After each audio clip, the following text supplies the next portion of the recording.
Ma'am आपके number आ गए हैं। जी। सर सर मेरा नंबर कब तक आएगा? 5-10 मिनट में आ जाएगा मैम। सर हो सके तो थोड़ा जल्दी कर दीजिएगा, वो आज शाम की ना मेरी फ्लाइट है, बहुत लेट भी हो रहा है मुझे। ठीक है ma'am. Okay, thank you sir.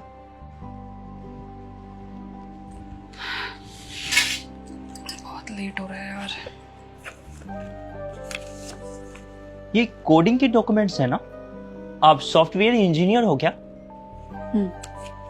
आप लोगों ने देश में कितनी तरक्की की है, अब देश कितना एडवांस हो गया है। थैंक्स। आप लोगों को देखकर तो मुझे हैरानी होती है कि आप लोग कंप्यूटर में कुछ कोड करते हो और दुनिया कितनी बदल जाती है। इतना आसान नहीं है दोस्त, और ये कुछ कोड नहीं है, इसके पीछे बहुत मेहनत लगती है, बहुत कॉम्प्लिकेटेड है। इसलिए आप लोगों को सैलरी भी इतनी ज्यादा मिलती है ना।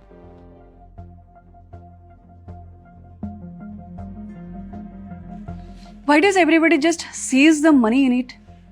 इसके पीछे की मेहनत नहीं दिखाई देती किसी को। हम हिंदुस्तानियों की सोच ही ऐसी है।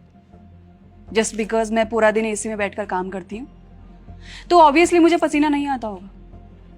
आप लोगों को काम करने के लिए ताकत यूज करनी पड़ती है और हमें काम करने के लिए दिमाग लगाना पड़ता है। Let me give you an example. वो ECG मशीन दिख रही है आपको? सब कंप्यूटराइज्ड है। इंसान की बॉडी में क्या क्या चल रहा है एक मशीन निकाल सकती है। ट्रेन की, प्लेन की लाखों रिजर्वेशन ऑनलाइन हो सकते हैं। बैंक का सारा डाटा एक सिंगल डाटाबेस में हो सकता है। Data security, data integrity. और आप कह रहे हैं कि कोडिंग करना बहुत आसान बात है। ऐसा कुछ भी नहीं है, इन सब के पीछे बहुत मेहनत लगती है, बहुत कॉम्प्लिकेटेड है। और आप कह रहे हैं कि कोडिंग करना बहुत आसान बात है। आप ये सब कोडिंग कर लेती हो? पहले करती थी, अब मैं प्रोजेक्ट मैनेजर हूँ, अब ये सब मेरी टीम करती है। हो तो अब तो काम आसान हो गया होगा ना? इस फील्ड में कुछ भी आसान नहीं होता। जितने ऊपर जाओ उतनी रिस्पॉन्सिबिलिटी बढ़ती रहती है, काम बढ़ता है, स्ट्रेस बढ़ता है।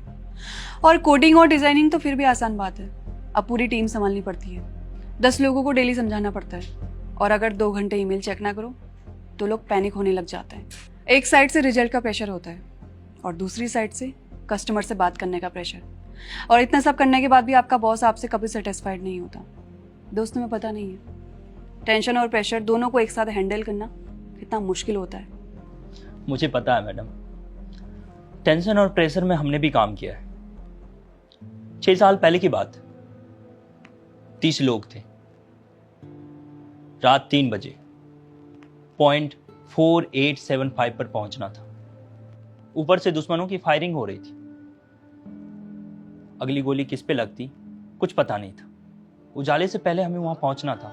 हमारे पास टाइम बहुत कम था। और अगली सुबह जब हम वहां पहुंचे और वहां तिरंगा फहराया तो हमें होश आया कि हम अब 30 नहीं, सिर्फ 4 बचे। आप सूबेदार Jaspal from 30 Jammu and Kashmir, rifle on duty at peak 4875 इन कारगिल। मुझे बताया गया कि मेरी टर्म पूरी हो गई है और मुझे सॉफ्ट असाइनमेंट का ऑफर दिया जाएगा। आप ही बताओ मैडम, कोई आसान काम के लिए अपना काम कैसे छोड़ सकता है? उस दिन हमारा जवान बर्फ में जख्मी था। उन पर दुश्मनों की गोलियां चल रही थी। हम सब बंकर के पीछे छुपे हुए थे। हमारा काम था उसे बचाना। हम उसे बचाने जाने ही वाले थे, लेकिन कप्तान ने मना कर दिया। उन्होंने कहा कि मैंने कसम खाई है, पहले अपने देश की सुरक्षा करूंगा, फिर अपने आदमियों की।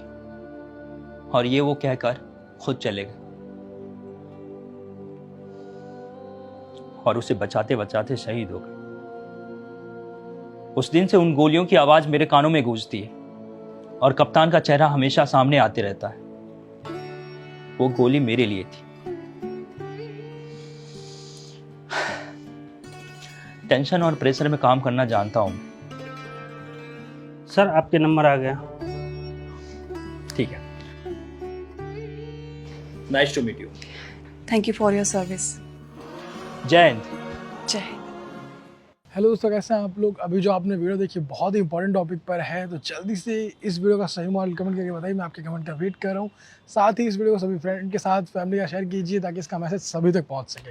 जल्दी से शेयर कीजिए और कमेंट करके बताइए वीडियो आपको कैसी लगी है, और शेयर कीजिए। हमारे यूट्यूब चैनल को सब्सक्राइब कीजिए, फेसबुक को फॉलो कीजिए। हमेशा मुस्कुराते रहिए, खुश रहिए, अपना ध्यान रखिए। Thank you.